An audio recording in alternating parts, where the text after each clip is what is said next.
Muy buenas tardes para todos los oyentes de Al Día Noticias. A partir de este momento, el resumen de los hechos más importantes de las últimas horas en Bogotá, Colombia y el mundo para hoy, jueves 4 de abril del año 2024.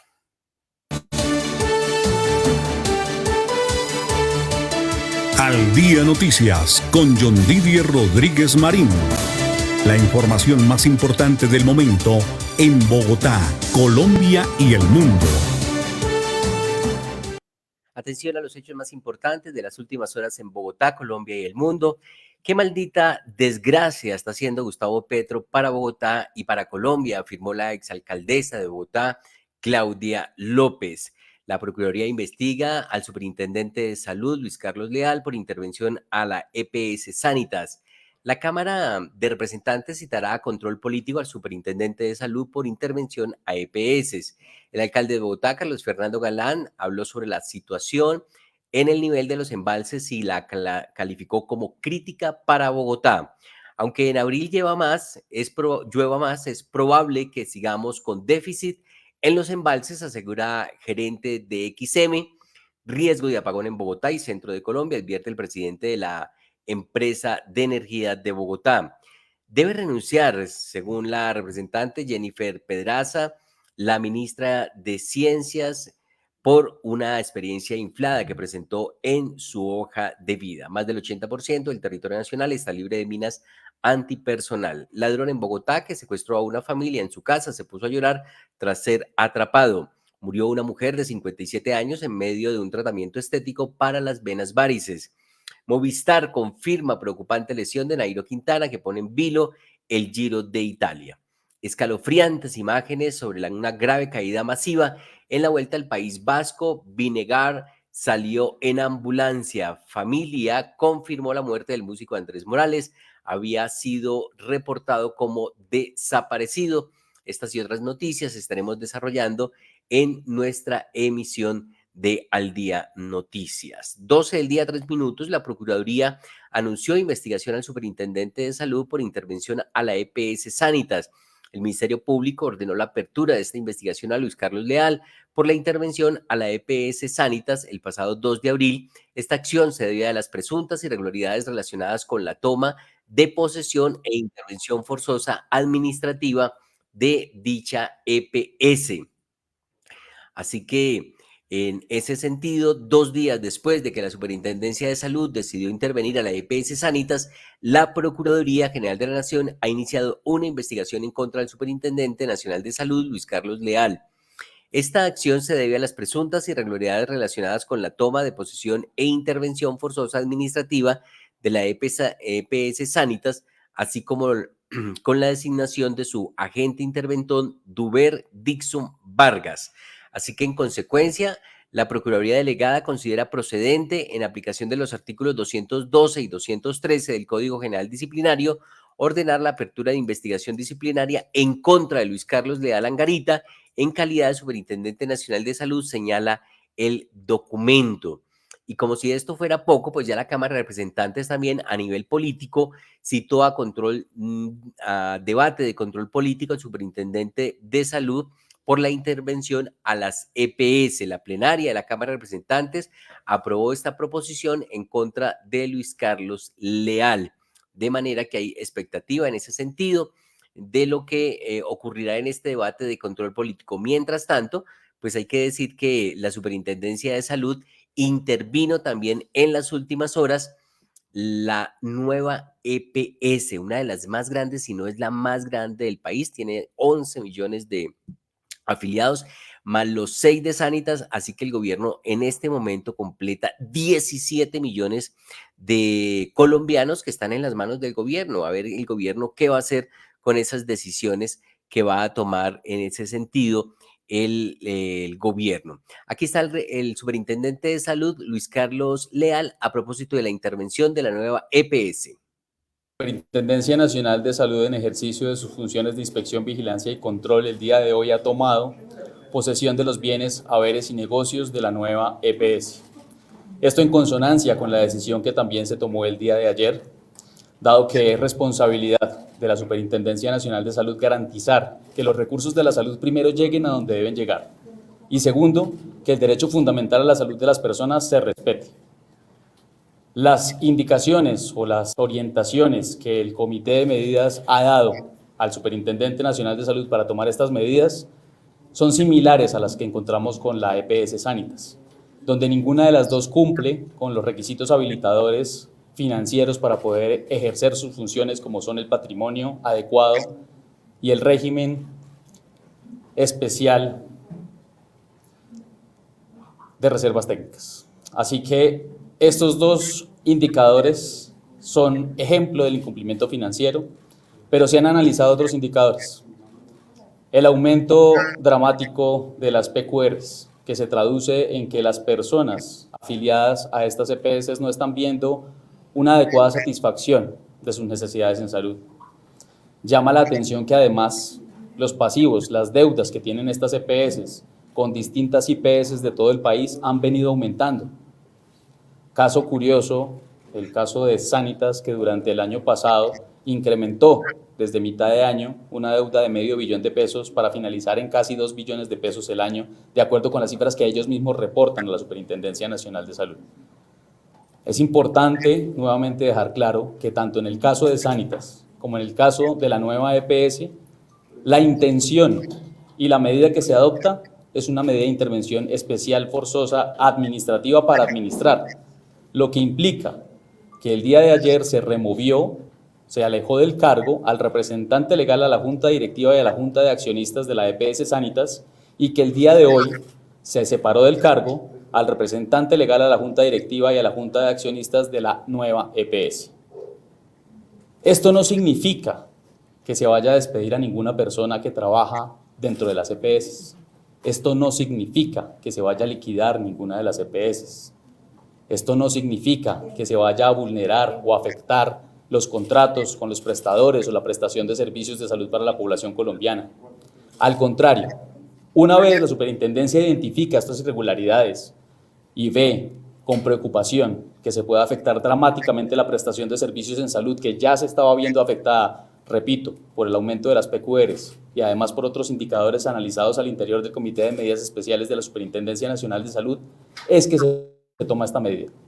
En nuestro país, históricamente, hemos visto cómo algunas medidas tomadas por la superintendencia han sido realmente ineficaces para el sistema de salud, y hablo de las liquidaciones, donde el porcentaje de recuperación del patrimonio inicial de cada una de las EPS hace que hoy muchos hospitales estén en quiebra o hayan cerrado o hayan perdido todo su patrimonio, y donde lamentablemente hoy quienes son afectados pues son los pacientes de todo nuestro país.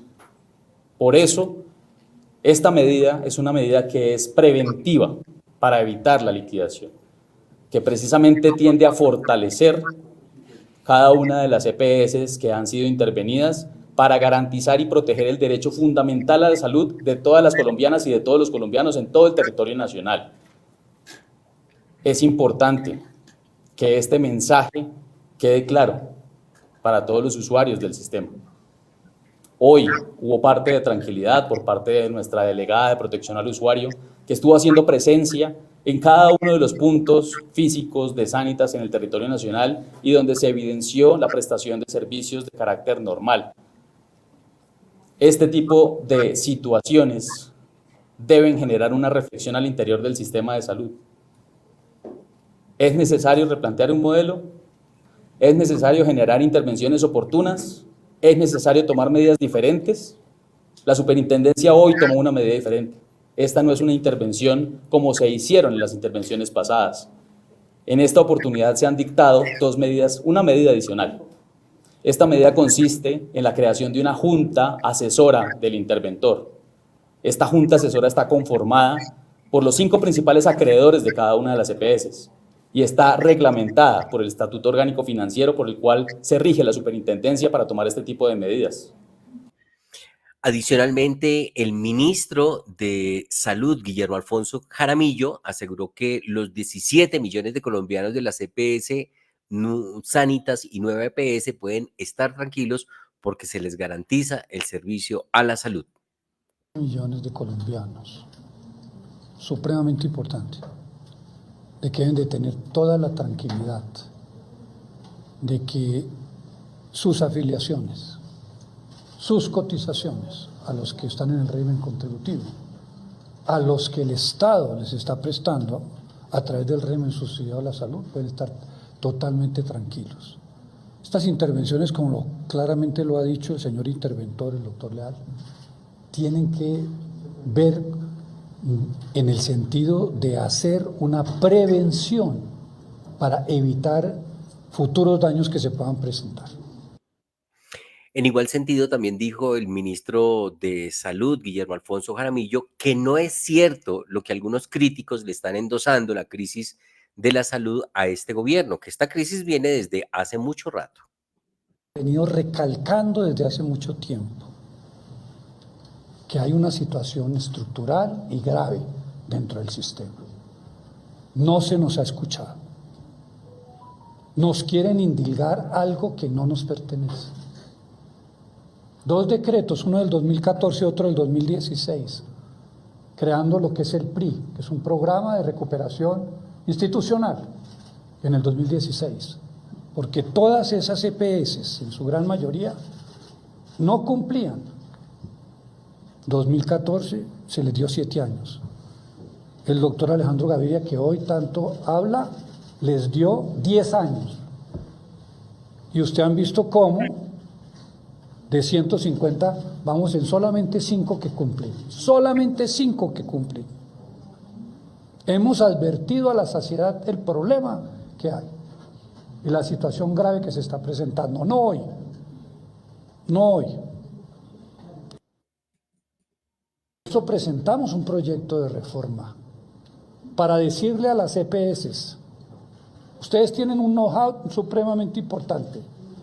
El 75% de su red, de su integración vertical, es una infraestructura privada, en detrimento de la infraestructura pública.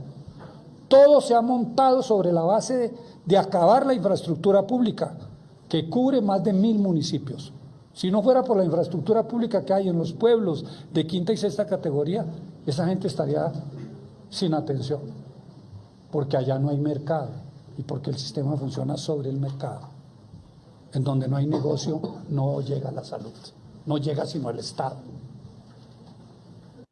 Es el ministro de Salud, Guillermo Alfonso Jaramillo, a propósito de esta noticia, la intervención a la nueva EPS. Y otra de las noticias que se ha destacado en las últimas horas tiene que ver con el hundimiento de la reforma a la salud del gobierno de Gustavo Petro, lo que representa una derrota para su administración. Hay algunas reacciones que tenemos aquí en nuestra mesa de trabajo.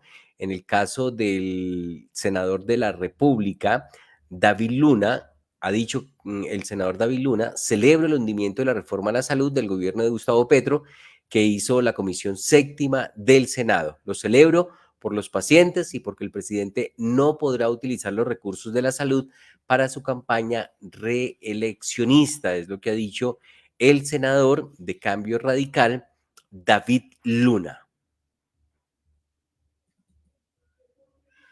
Celebro que los miembros de la Comisión Séptima hayan hundido de manera definitiva la nefasta reforma a la salud que fue presentada por el señor presidente, el doctor Gustavo Petro. Lo celebro por los pacientes, por sus medicamentos, por sus tratamientos, por su dignidad, pero sobre todo lo celebro porque de esta manera el presidente no podrá utilizar los recursos de la salud para su campaña reeleccionista.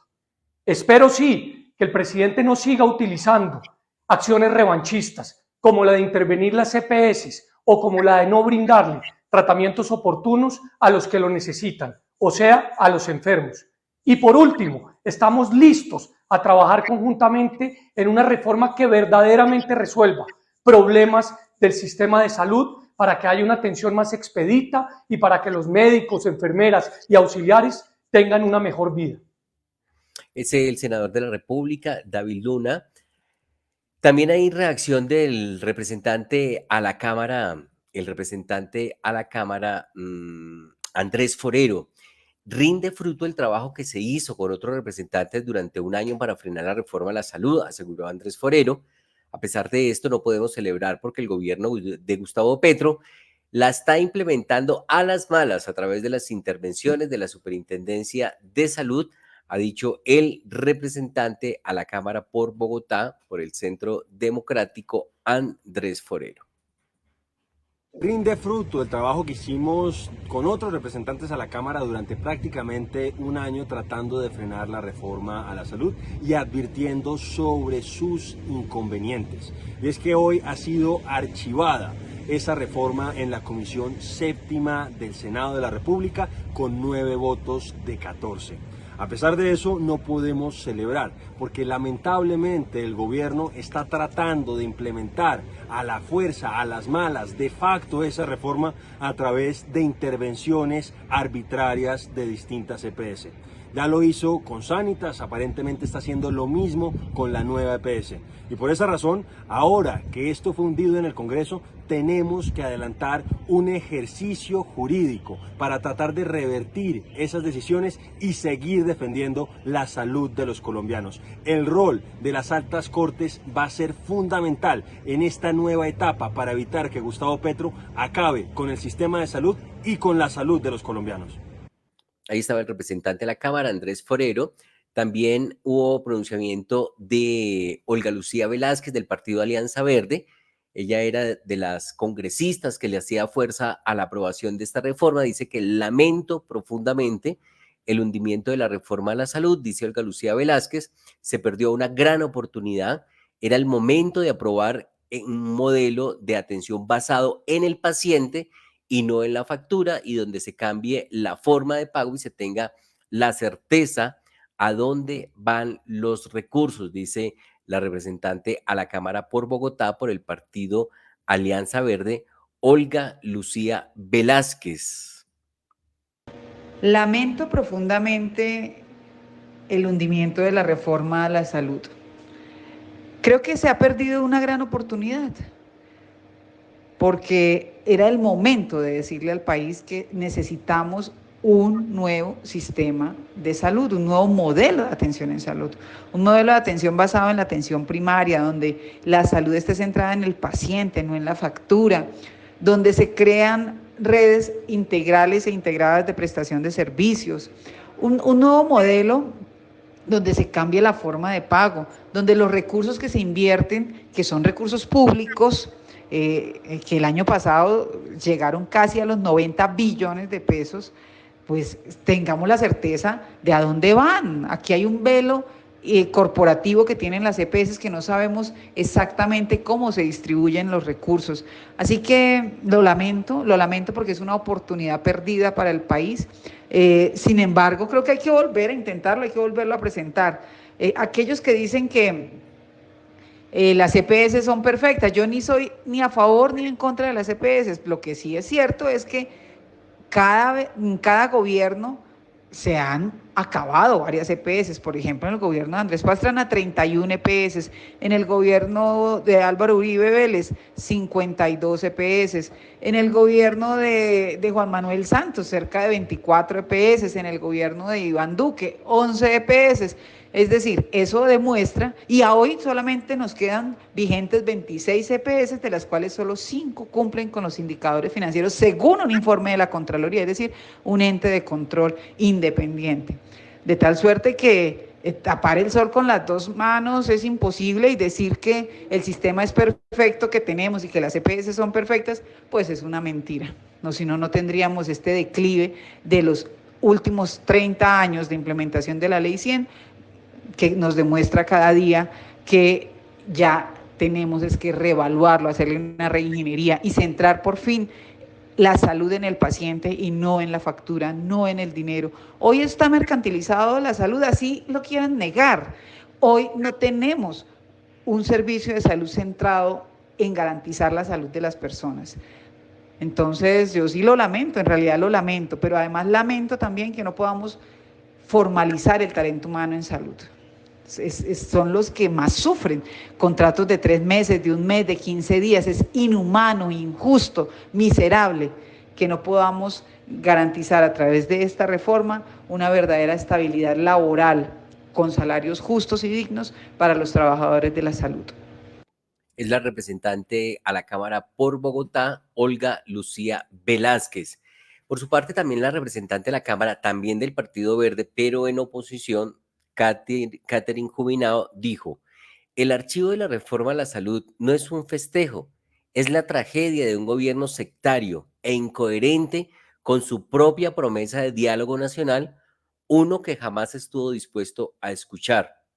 Ahora el Congreso debe trabajar en una nueva reforma concertada con la academia y los sectores del sistema y radicarla el 20 de julio al inicio de la tercera legislatura. Agradezco a mis colegas en la Cámara de Representantes, Carolina Arbeláez, Jennifer Pedraza, Catherine Miranda y Andrés Forero, quienes con sentido de responsabilidad política e histórica y a pesar de los más feroces ataques y calumnias, dimos la pelea para construir una buena reforma a la salud para las y los colombianos. Seguimos comprometidos con hacer un trabajo serio y responsable por Colombia, ha dicho en su cuenta de X la representante a la Cámara del partido Alianza Verde, Catherine Jubinao. Quiero en este momento agradecerle al grupo que en la Cámara de Representantes durante un año dimos la pelea con el mayor nivel de responsabilidad política e histórica por los millones de ciudadanos y ciudadanas cuyas atenciones y servicio en salud se iba a ver deteriorado con esta reforma. Recibimos y llevamos padeciendo durante un año la campaña más injuriosa, calumniadora por parte del petrismo, intentándonos decir a nosotras, a Jennifer Pedraza, a Catherine Miranda, a Carolina Arbeláez y a mí, que es que nosotras tenemos intereses con la EPS. No, señor, a nosotras no nos pueden decir eso, porque al menos en mi caso he militado desde el activismo político por 15 años, desde los sectores progresistas y alternativos, y yo sí quiero una reforma a la salud. Lo que pasa es que esta reforma a la salud, y lo comprobé hoy aquí, en esta célula legislativa, no mejora absolutamente nada de lo que promete resolver. Y yo lamento mucho que los representantes del gobierno no hubieran podido zanjar la distancia entre el diagnóstico en los problemas del sector salud que todos compartimos, esa no es la discusión, sino cómo las propuestas incluidas en la reforma iban a apuntar a solucionar esos problemas en concreto. No lo pudieron demostrar. Y una cosa más, y creo que por eso se hunde esta reforma, es que, señores gobierno, ustedes salieron elegidos con casi la misma cifra de votos que les votó en contra. Ustedes obtuvieron cerca de 11 millones y pico, el contendor de Petro obtuvo 10 millones y pico. De manera que el mandato que se les dio a ustedes no es para venir a imponer una reforma a la salud. El único mandato que ustedes ganaron en las urnas era el de venir a concertar una reforma a la salud. El de la responsabilidad de unir a los actores del sistema, a los académicos, a los expertos, a los exdirectivos del sector, a las organizaciones de pacientes, a las organizaciones de talento humano para concertar una buena reforma. No fueron capaces y esa es la verdad. Hoy no es un día para celebrar y no es un día de victorias políticas. Quizás pueda ser una victoria ciudadana para los pacientes de alto costo y enfermedades huérfanas. Quizás ellos sí tienen que estar celebrando hoy. Pero esto no es una victoria política y esto no parte de la mezquindad política. Les pido, señores gobierno, y aprovechando que aquí hace presencia uno de los que fue ponente en la Cámara de Representantes, que de verdad entiendan que si ustedes no están dispuestos a escuchar, a ceder y a concertar, no solamente no van a lograr los cambios que le prometieron a este país, sino que nos van a dejar en una situación peor, que es lo que vienen haciendo ahora con el sistema de salud. La reforma ya se archivó, pero la crisis que está siendo profundizada y agravada por las acciones de este gobierno, de todas maneras pueden ser trágicas para la población colombiana y lejos de resolver los problemas que había que resolver, una vez más los va a agravar. Finalizo agradeciendo al Senado de la República y agradeciendo a los senadores que con absoluta firmeza que no se tuvo en la Cámara de Representantes, no se dejaron presionar y fueron capaces de legislar con el único criterio del interés general, de lo que de verdad le conviene o no a la ciudadanía. La historia o las elecciones de la historia quizás son las únicas elecciones que merece la pena ganar.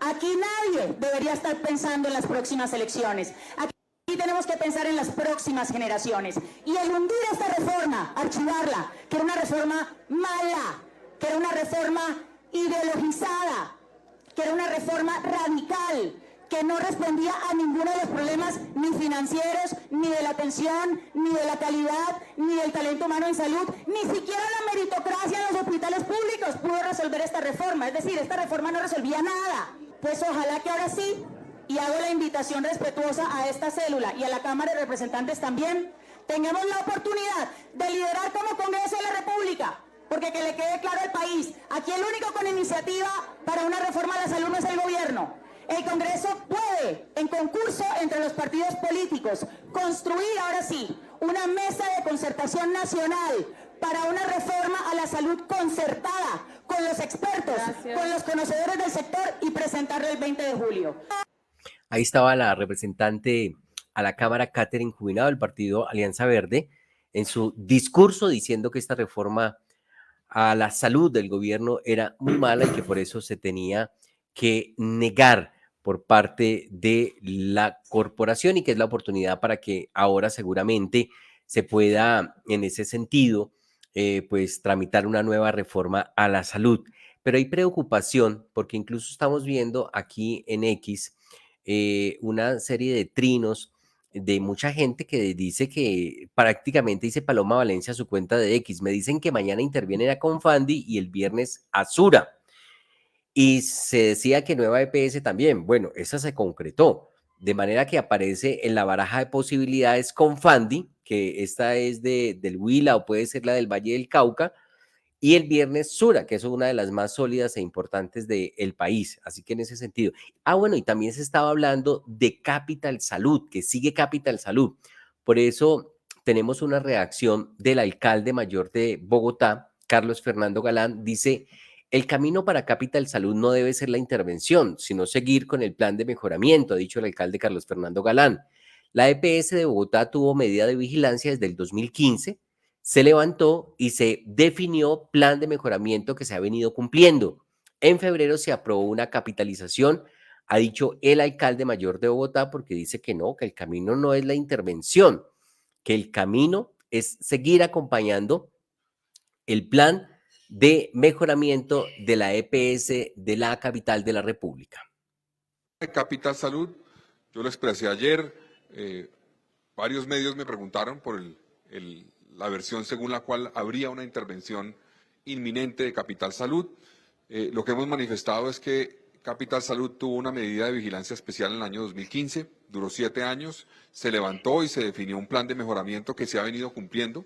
En el marco de ese plan de mejoramiento que termina en mayo de este año, el distrito en febrero de este año aprobó la capitalización por 92.000 millones de pesos de la EPS, lo cual va a garantizar que la EPS cumpla los indicadores de sostenibilidad financiera, también cumpla las reservas técnicas necesarias en cumplimiento además de ese plan de mejoramiento, y también eso incluye un plan de mejoramiento en términos de PQRs. Eso se viene cumpliendo. Por eso creemos que el camino no debe ser una intervención, debe ser seguir con el plan de mejoramiento, terminarlo, vamos por buen camino y nos parece fundamental para proteger la salud de los afiliados a Capital Salud, que en Bogotá son cerca de 950.000, poder seguir avanzando como lo hemos hecho hasta ahora en términos del plan de mejoramiento. Bueno, y se acaba de pronunciar el secretario de Salud de Bogotá y reconoce que están preocupados. Dice el secretario de Salud: Bogotá continuará trabajando por la salud y el bienestar de sus habitantes, ha dicho Gerson Bermón, el secretario de Salud de Bogotá. Además, ratificó su compromiso para el cumplimiento del plan de mejoramiento que se adelanta para fortalecer a Capital Salud EPS y disintió sobre su posible intervención. Es decir, no están de acuerdo en Bogotá en que ahora la Superintendencia de Salud se vaya a fijar en la EPS de Bogotá. Gerson Bermón, secretario de Salud de Bogotá. Hoy tenemos más de 3.511.000 habitantes que tienen una EPS intervenida Esto representa casi un 50%, un 45% del aseguramiento en Bogotá. Y pues esto nos genera una preocupación. Si no se mantiene efectivamente al ciudadano una capacidad instalada, unas redes que garanticen la prestación de servicio, unas rutas de atención efectivas, pues el distrito va a entrar en una preocupación muy grande sobre sus atenciones y sobre lo que puede suceder. Las intervenciones históricamente, y eso es lo que nos preocupa, no han tenido efectivamente un elemento que mejore las instituciones, sino que desgraciadamente todas terminan en intervenciones, en liquidaciones.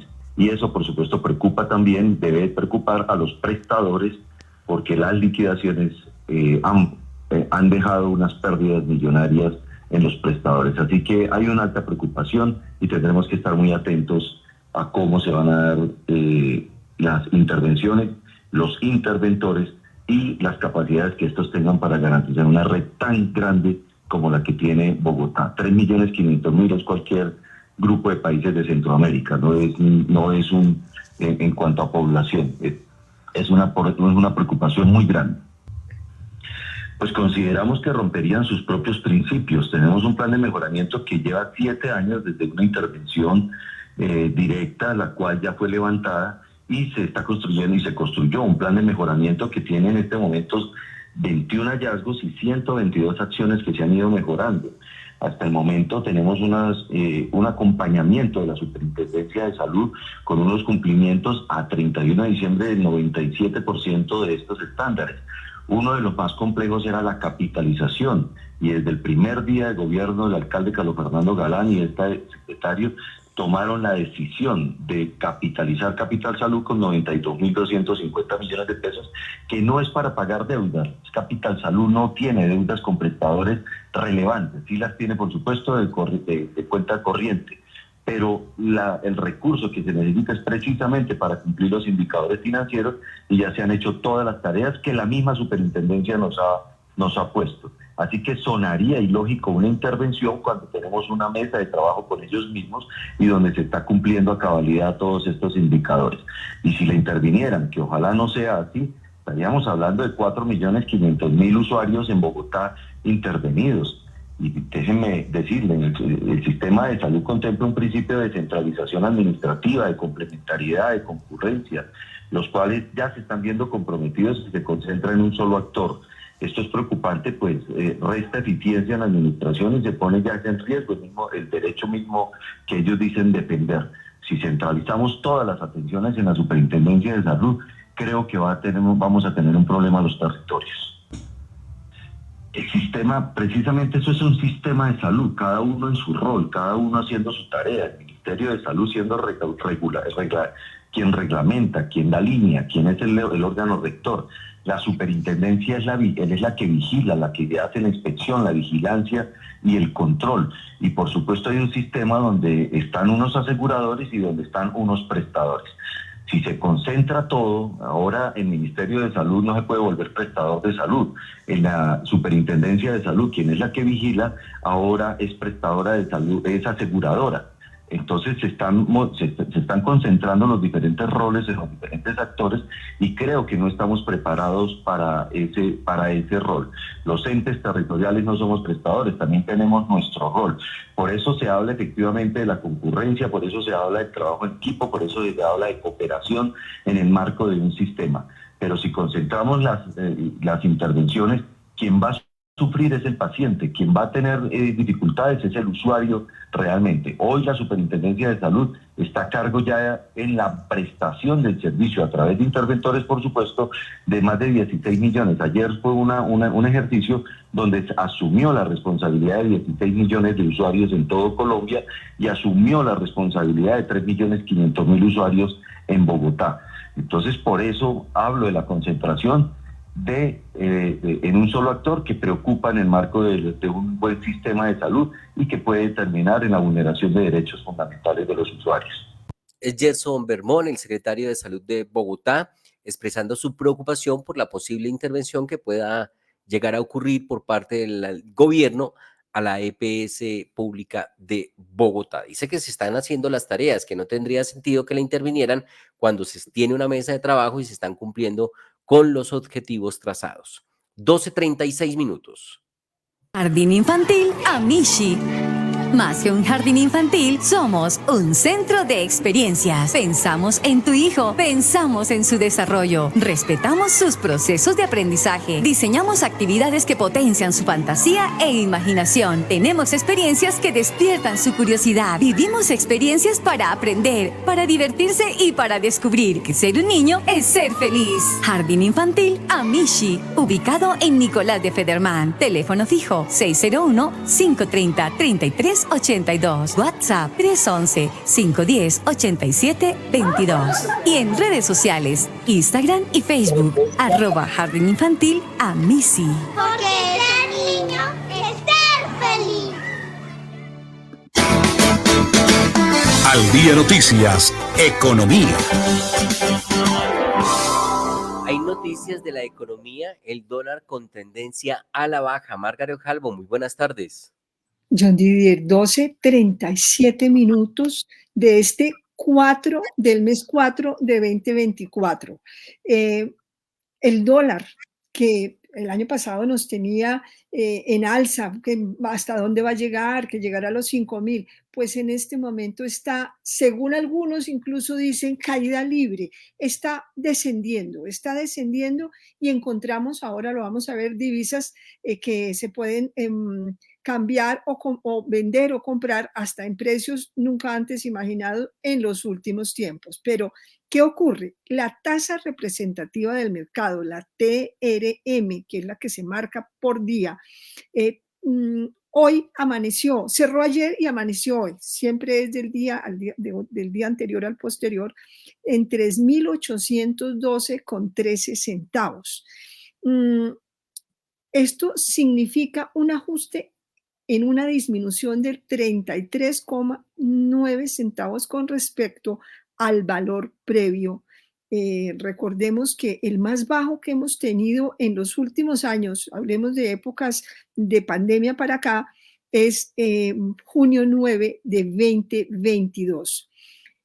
Hay una volatilidad en el mercado por distintas razones internas, incertidumbre, lo que hablábamos ahora hace un momento, el tema de estos ajustes que se están haciendo en el sistema de salud, donde se están interviniendo en entidades muy grandes, además, que manejan, ya en este momento ya superamos los 20 millones de usuarios que están en EPS intervenidas, pero también temas externos, de economía global, en los temas de la guerra. En la guerra, recordemos que en Ucrania sigue, no ha pasado, no nos olvidemos, pero también la guerra que hay en este momento de Israel, Hamas, pero más allá, como ese enfrentamiento, no sé cómo lo pudiéramos llamar, porque realmente no es una guerra, sino es unos ataques continuos de parte y parte. Y factores también de elecciones en países y las volatilidades también en otras monedas, en otras divisas, en otros lugares. Este tipo de caídas, como decimos, pues no lo veíamos hacía mucho tiempo, pero ¿cómo está funcionando el mercado en las casas de cambio? Por ejemplo, y un detalle, ayer el dólar en algún punto alcanzó a llegar a los 3.790 y pico. Es decir, bajó de 3.800 ya rozando los 3.700. Pero para comprar en Bogotá está en casas de cambio a 3.740 y la venta a 3.800. En Medellín, para compra 3.610 y venta 3.780. En Cali está a 3.720 la compra y la venta 3.780. En Cartagena, eso sí, está a la venta en 3.850, es decir, arriba de la TRM. Tenemos que estar muy expectantes. Quienes compren, vendan dólares, pues hagan sus negocios. Obviamente, para comprar está interesante porque está a la baja y se estima que puede seguir bajando. Esta es la TRM del día. Y John Didier, antes de despedirme, ayer ¿Te viste afectado por la caída del WhatsApp, pero más allá de Instagram y Facebook en el mundo? Pero ni me di cuenta que hora se cayó, la verdad. Yo estuve trabajando en las horas de la tarde y trabajaba normal. Yo no sé en dónde se cayó ni a qué horas. Sí, Pero sí vi la noticia por la noche, pero yo dije, pues a mí no me afectó. no, pero sí se cayó antecitos de la 1 de la tarde. Yo fui uno de las víctimas globales afectadas y Ah, no. es definitivamente estresante. Pero Claro. tenemos que estar atentos porque este tipo de situaciones cada vez pasan. No sabemos todavía a ciencia cierta, hay distintas versiones qué pasó, pero recordemos que los ciberataques, por ejemplo, no sabemos que aquí haya sido ciberataque porque sí lo arreglaron muy rápido, duró caído 1 hora, hora y cuarto. No para. Ah, no, Estamos en el no, día. se cayó en Dime. la ventanita que yo tengo donde no estoy trabajando. Ah, ok, En la ok. hora del almuerzo. Perfecto, porque siempre ya la costumbre y además para los que estamos trabajando en actividades como estas requerimos del WhatsApp. Bueno, Claro. estamos en Al Día Noticias. Un feliz 4/4/24. Muy bien. Jardín Infantil Amishi. Más que un jardín infantil, somos un centro de experiencias. Pensamos en tu hijo, pensamos en su desarrollo y respetamos sus procesos de aprendizaje. Diseñamos actividades que potencian su fantasía e imaginación. Tenemos experiencias que despiertan su curiosidad. Vivimos experiencias para aprender, para divertirse y para descubrir que ser niño es ser feliz. Jardín Infantil Amishi, ubicado en Nicolás de Federman. Teléfono fijo 601-530-3382. 601-530-3382. Móvil WhatsApp 311-510-8722. 311-510-8722. En redes sociales, Instagram y Facebook, @Jardín Infantil Amishi. Porque ser niño es ser feliz. En Al Día Noticias, el hecho del momento. Bueno, el hecho del momento lo vamos a destacar con esta imagen de un trino de Claudia López. Claudia López publicó en su cuenta de X la siguiente información. Ella ha estado criticando duramente al gobierno de Gustavo Petro sobre estas situaciones que se han presentado, sobre todo con las intervenciones. Ella ha hecho varias críticas al gobierno. Dice ella en su cuenta de X, ahí la estamos proyectando, y además de paralizar y destruir el sistema de salud, en vez de mejorarlo, está a punto de causar un apagón. En vista de que no pudo parar el metro de Bogotá, paró con trabas y negativas absurdas la construcción de las obras que se quieren para la provisión de energía en Bogotá y en el centro oriente del país. ¿Qué maldita desgracia está haciendo Petro para Bogotá y para Colombia? Tantas luchas, esfuerzos y confianza ciudadana botada a la caneca del sectarismo, la incompetencia y la politiquería.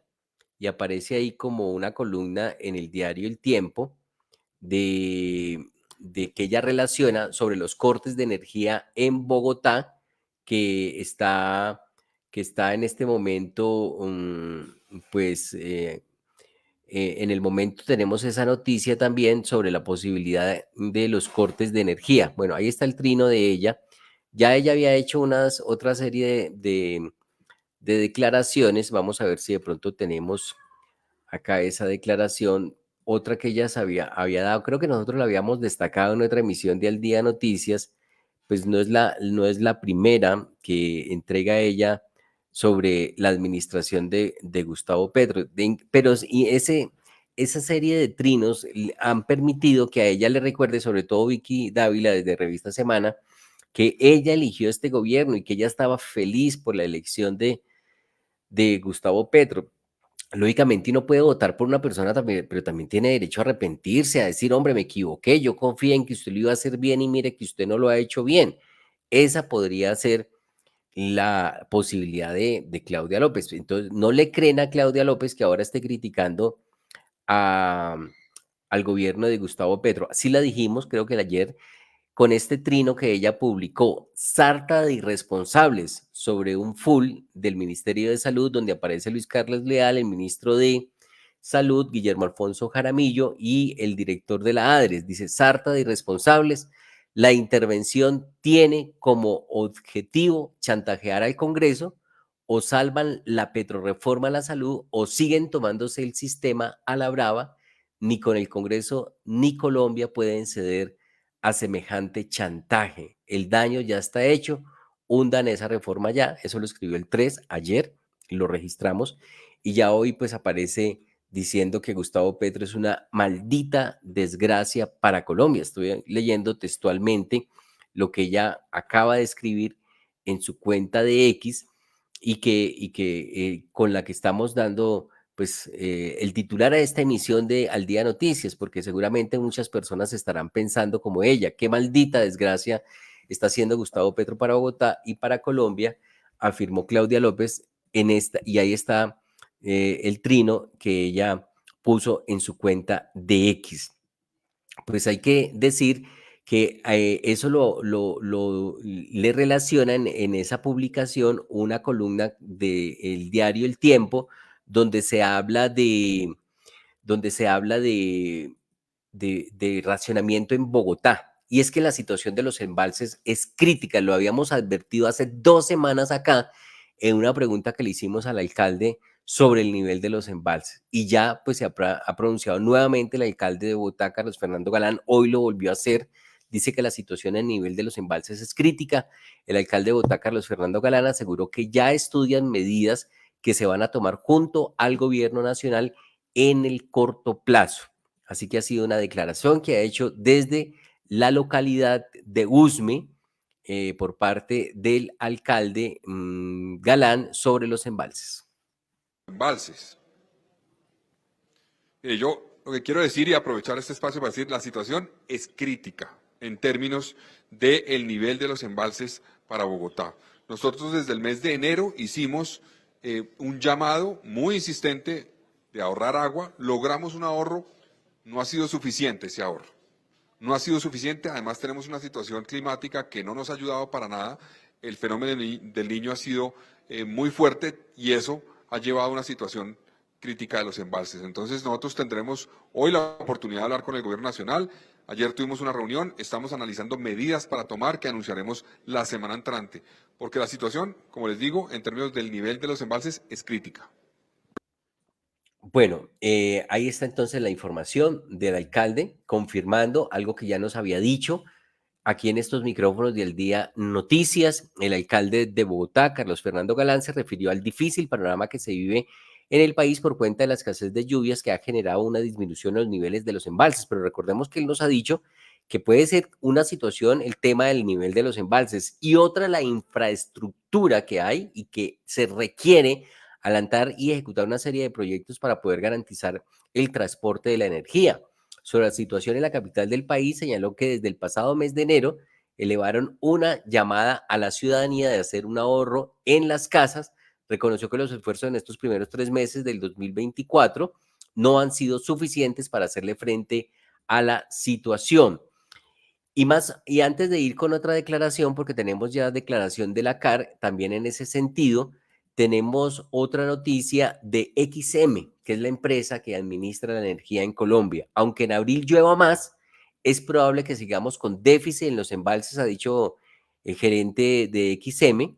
Ciertos embalses ya se encuentran a un nivel crítico y no podrían generar energía adicional, y por eso dijo que es fundamental prestar atención no solo al nivel agregado de los embalses, sino también a las regiones específicas. Desde que la empresa XM hizo un llamado sobre las condiciones de abastecimiento de los embalses en el país y el riesgo de un posible racionamiento de energía, varias han sido las medidas adoptadas, incluso por parte del gobierno nacional, que en los últimos días emitió una directriz para ahorrar en los servicios de las entidades estatales y contribuir en la situación que se atraviesa. Lo que uno no comprende es porque si el mismo gobierno está tomando medidas para ahorrar agua, el ministro de Minas y Energía, Andrés Camacho, sale a decir, no, aquí no está pasando nada, aquí estamos bien, aquí no va a haber corte de energía, no hay amenaza de apagón. Eso fue lo que dijo y aquí lo pasamos esta semana. Así que eso es lo que uno no comprende, porque el ministro dice una cosa, pero al interior del gobierno están haciendo otra.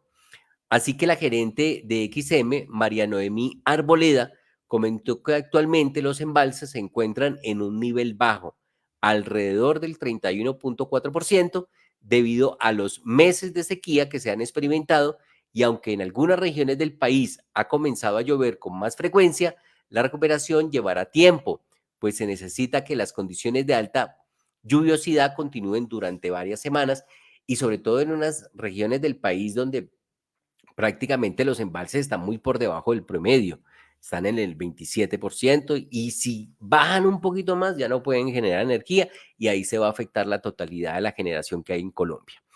Y hay riesgo de apagón para Bogotá y el centro de Colombia, lo advierte el gerente de la empresa de energía de Bogotá, lo dijimos ayer, lo transmitimos. Ricardo Ortega lanzó la alerta de apagón en Bogotá luego de que el alcalde Carlos Fernando Galán dijo que el ahorro de agua no ha sido suficiente y tomará medidas que se anunciarán la semana entrante. Hay riesgo de apagón en Bogotá y en el centro de Colombia, advirtió el presidente del Grupo de Energía de Bogotá.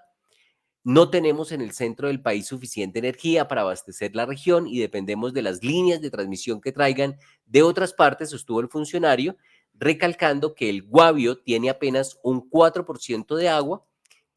Está totalmente seco el Guavio. Según Ortega, Bogotá está muy expuesta a que si se daña una de las turbinas de Termosipa o no funciona una de las líneas de transmisión, quedamos en una situación de restricciones, ha dicho entonces el gerente de la empresa. Y atención que aquí ya tenemos la declaración del director de la CAR, de la Corporación Autónoma Regional. La CAR se sumó al llamado de autoridades distritales de ahorrar agua ante el descenso sostenido de los embalses. Aunque en los últimos días se han registrado lluvias en buena parte del país, los embalses ubicados en el territorio de la CAR continúan bajando, ha dicho Alfred Ballesteros, el director de la Corporación Autónoma Regional CAR. Desde la Corporación Autónoma Regional de Cundinamarca queremos expresar que respaldamos las medidas y el llamado que está realizando el alcalde mayor de Bogotá, Carlos Fernando Galán, para que la comunidad se sensibilice y entienda que es una obligación ahorrar recurso hídrico. Estamos todavía atravesando por un fenómeno del Niño, tenemos los niveles de los embalses en una tendencia descendente, existe un riesgo de que podamos llegar a sufrir desabastecimiento si no tenemos un periodo invernal que permita la recarga de estos embalses. Por esa razón, todos tenemos que contribuir al ahorro de recurso hídrico desde nuestros hogares, en nuestras empresas, en nuestras actividades productivas. La CAR Cundinamarca se suma a este llamado para que ahorremos recurso hídrico porque cada gota cuenta. Alfred Ballesteros, el director de la CAR, a propósito de esta situación. Entonces estamos en situación crítica en materia de salud, situación crítica ahora en materia de generación de energía, y también parece que ahí tiene mucho que ver que no hay una CREP constituida, que hay unos consejeros que debe nombrar el gobierno y que no se han hecho los nombramientos oportunamente. Así que esa es otra de las noticias que se han conocido y que hemos manejado aquí en varias oportunidades en el país. Hay información también sobre la ministra de Ciencias. Infló su hoja de vida, dijo que había sido profesora en Harvard y averiguaron y es mentira, no ha sido profesora. Y parece que certificó experiencia de profesora en varias universidades al tiempo donde no ha ejercido como profesora mientras hacía un doctorado. Así que por eso la representante de la Cámara, Jennifer Pedraza, ha pedido la renuncia de la ministra de Ciencias. La representante de la Cámara por Bogotá explicó detalles de su investigación sobre presuntas inconsistencias en el perfil de Yesenia Olaya y pidió que asuma la responsabilidad.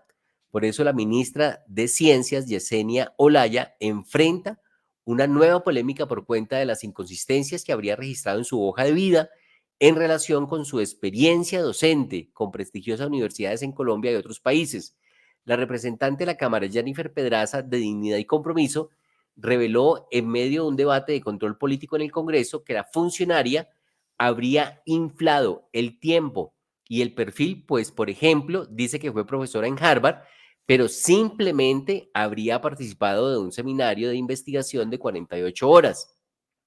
Aunque en Colombia no se requiere experiencia para ser ministro, la congresista aseguró que es un debate ético en el cual Yesenia Olaya debería asumir responsabilidad y renunciar. Y fue mucho más allá. Es el nivel más bajo de ejecución de los ministerios del gobierno. No ha ejecutado mayor parte de lo que es el presupuesto y hay muchas quejas por parte de proyectos de investigación que no han recibido el apoyo y los recursos del gobierno, mientras la plata está guardada en los bancos.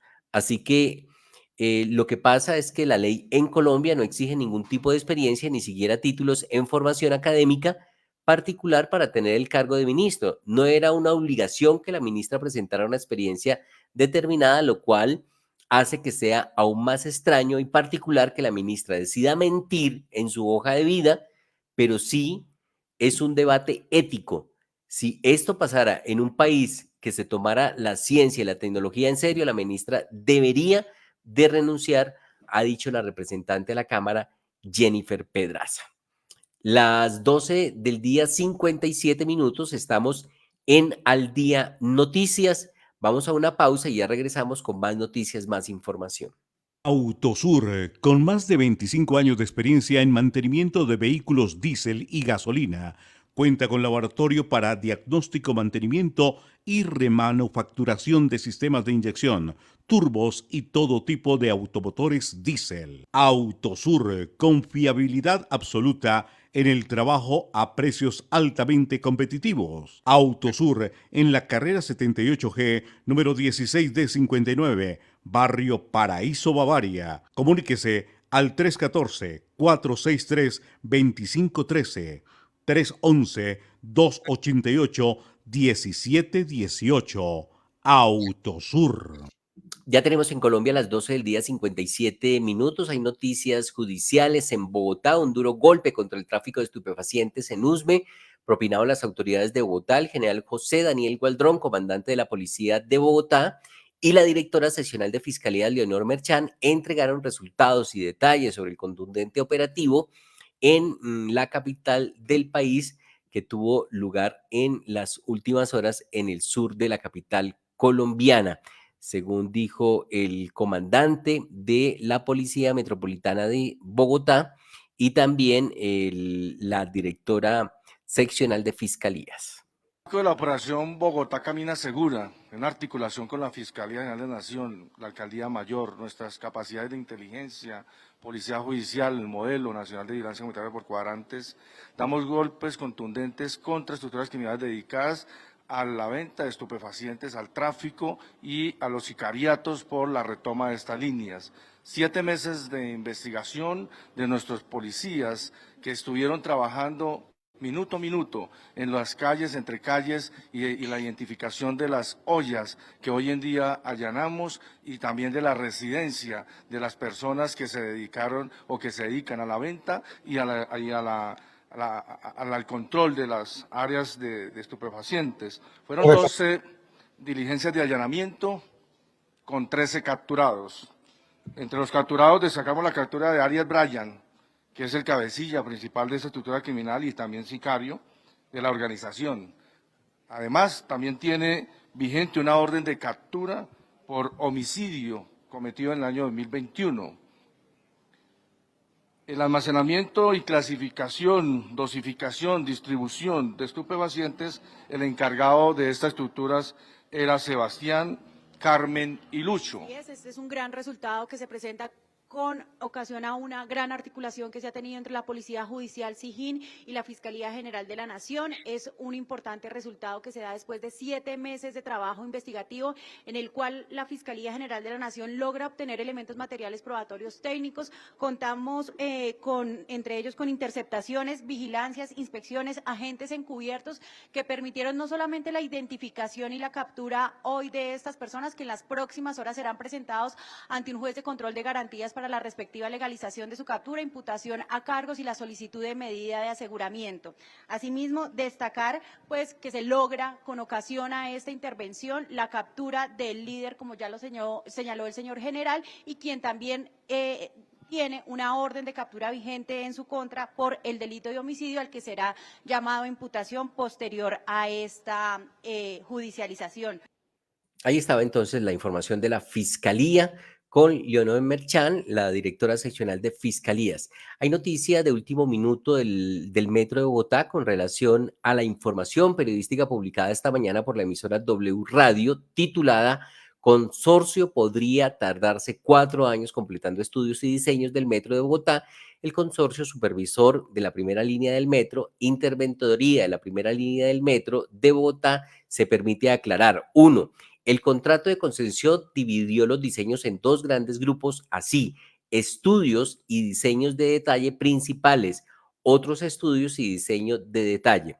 En lo que se refiere a los diseños de detalle principales, estos comprenden, entre otros, los diseños necesarios para la ejecución de las obras de construcción del viaducto y las obras del traslado de redes que en este momento se encuentra en construcción. Cabe señalar que el 100% de estos estudios y diseños principales ya cuentan con la no objeción por parte de la interventoría. Con relación a los otros estudios y diseños de detalle, el contrato en el apéndice técnico 3 estableció que la entrega de los diseños se realizará en 3 etapas de avance. Así que vamos con la declaración que en este sentido ha entregado la empresa Metro de Bogotá a través del interventor Jesús Torres Romero, quien aclaró un poco el sistema frente a esta publicación que hizo uno de los medios de comunicación más influyentes en Bogotá. A la nota de prensa de esta mañana, en la que se informa que el concesionario finalizará en 4 años los estudios y diseños, nos permitimos aclarar, en calidad de director técnico de la interventoría, el consorcio supervisor de la PLMB, lo siguiente. El contrato de concesión dividió en 2 grupos los estudios y diseños. Un primer grupo en los diseños de detalle principales, que en este momento se encuentran 100% no objetados por la interventoría y que corresponden al viaducto y a los traslados de redes a cargo del concesionario, que hoy se encuentran en ejecución por parte del concesionario a través de los 23.8 kilómetros de la primera línea del metro de Bogotá. Por otro lado, están los otros estudios y diseños de detalle que corresponden a los edificios de acceso laterales que hoy se encuentran en un 68%. Es importante resaltar que el contrato estableció 3 grados de avance de entrega de esos otros estudios y diseños. Los 2 primeros, que corresponden al 60 y al 90%, se encuentran entregados en un 100% y validados por la interventoría. El 100%, que corresponden al diseño final sin observaciones por parte de la interventoría, se encuentran en atención de observaciones por parte del concesionario. Este 68% corresponde a las estructuras de los edificios que se encuentran validados y se encuentran en atención de observación en la arquitectura. La alerta que genera el concesionario en cumplimiento de nuestras obligaciones contractuales es instar al concesionario a acelerar las entregas de la atención de observaciones que se han generado a los otros estudios y diseños. Esta alerta ha permitido que en el mes de marzo el concesionario acelere dichas entregas y se encuentre hoy en un 74% de avance, lo que permitirá que en el año correspondiente al 2024 se logre la no objeción de esos otros estudios y diseños. Esa pues la información que entregó la empresa Metro de Bogotá, haciendo claridad frente a los tiempos que se va a tomar la interventoría en cuanto a los diseños se refiere. 1 de la tarde, 5 minutos, hay una información sobre las minas antipersona. Hoy es el día libre de las minas antipersonal. Más del 80% del territorio nacional está libre de minas antipersona. Ante las cifras positivas presentadas, se recalcó que Colombia es uno de los pocos países que siguen fabricando artefactos explosivos. Así que en la conmemoración del Día Internacional de Sensibilización contra las Minas Antipersonal, que se celebra este jueves, se conoció que el 81% del territorio nacional está libre de minas antipersonal. Sin embargo, según la Oficina del Alto Comisionado para la Paz, el país sigue teniendo registros altos en fabricación e instalación de artefactos explosivos con motivo de guerra, a pesar de estar prohibido por el derecho internacional humanitario. Y atención que con denuncia formal en la ONU contra el gobierno Petro, el representante de la Cámara, José Jaime Uzcategui, encabezará acto en el Día Mundial contra las Minas Antipersonal. Dice que el Estado colombiano está en la obligación de erradicar totalmente estos artefactos del territorio, algo que todavía no ha cumplido el gobierno, ha dicho el congresista, quien está haciendo este anuncio. Este acto tendrá lugar en las horas de la tarde, ha dicho Uzcategui. Invitar a la plenaria y a los compañeros y las personas que nos están siguiendo por los canales institucionales que hoy nos acerquemos a las 3 de la tarde a la oficina de la Alta Comisionada de Naciones Unidas en el norte de Bogotá, ahí en la carrera 7ª con calle 114, porque vamos a radicar una demanda formal por ese crecimiento desmedido de la sospecha de minas antipersonales en Colombia y porque el gobierno no está cumpliendo la Convención de Ottawa y otros instrumentos de defensa y protección de los derechos humanos que tienen que ver con las minas antipersonales. Ahí estaba entonces el representante de la Cámara por el Centro Democrático a propósito de esta información de las minas antipersona. Tenemos una información que un ladrón en Bogotá que secuestró a una familia en su casa se puso a llorar tras ser atrapado. No me peguen, suplicaba el ladrón, al que la comunidad le quitó gran parte de la ropa tras ser atrapado junto con un cómplice, esto en hechos ocurridos en la capital de la República. Esto ocurrió en el barrio Tisquesusa, en la localidad de Engativá. La comunidad, cansada de la delincuencia, siguió e interceptó a una banda de ladrones que había secuestrado a una familia en su propia casa para asaltarla. Atraparon a 2 de los criminales y uno de ellos lloró y suplicó que por favor no lo golpearan.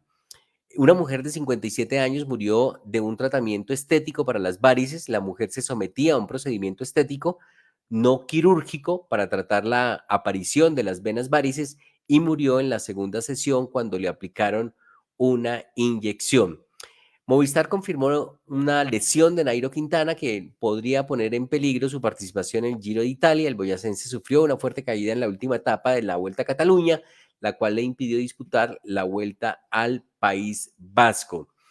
Se conocen imágenes a propósito de la grave caída masiva en la Vuelta al País Vasco, donde Vinegar salió en ambulancia. La caída se dio cuando uno de los ciclistas se deslizó en una de las curvas de la etapa 4. Tras de él cayeron varios del pelotón y resultaron tendidos en el césped al lado de la carretera. Y la familia confirmó la muerte del músico Andrés Morales. Había sido reportado como desaparecido. El paradero de Andrés Morales era desconocido desde el pasado 28 de marzo, cuando desapareció en Vianney, Cundinamarca. El músico padecía de esquizofrenia paranoica y requería medicación diaria para su estabilidad mental. De esta manera llegamos al final de nuestra emisión de Al Día Noticias. Les esperamos mañana nuevamente a partir de las 12 del día. Nosotros somos Margaret Jalvo, John Didier Rodríguez en Al Día Noticias. El Señor les bendiga rica y abundantemente. Al Día Noticias con John Didier Rodríguez Marín. La información más importante del momento en Bogotá, Colombia y el mundo.